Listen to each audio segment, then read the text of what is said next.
గత ఈ మధ్యకాలంలో ఉన్న ఒత్తిడి తెలుసు మీకు. ఒక పబ్లిక్ ఫంక్షన్ అంటే ఎలాంటి ఒత్తిడి ఉంటుందో మీ అందరికీ తెలుసు. నేను చాలా ఆలోచించాను, ఈ సమయంలో పెట్టాలా లేదా అంటే. సినిమా అనేది 10 మందికి తెలియచేయాలి. దిల్ రాజు గారు లాంటి వాళ్ళు 3 సంవత్సరాలు తీశారు సినిమా. 3 సంవత్సరాలు తీసింది వాళ్ళకి దొరికేది మహా దొరికితే ఒక 10 రోజులు. బడ్జెట్లు ఎక్కువైపోయినాయి.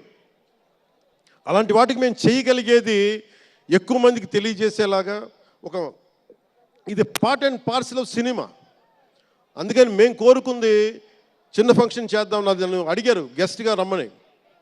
నేను ఒకటే చెప్పాను, ఇంత పెద్ద ఫంక్షన్ చేయాలా లేదా, ఎందుకంటే మీ అందరికీ తెలుసు నా భయం.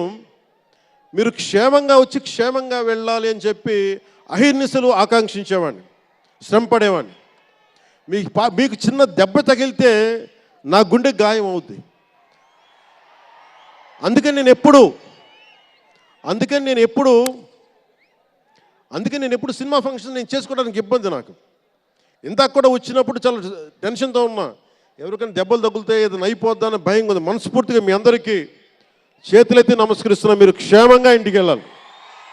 ఎందుకంటే మీ తల్లిదండ్రులు, మీరు ఒక సాయంత్రం ఆనందం కోసం వచ్చింది, దీన్ని విషాదం కాకూడదు.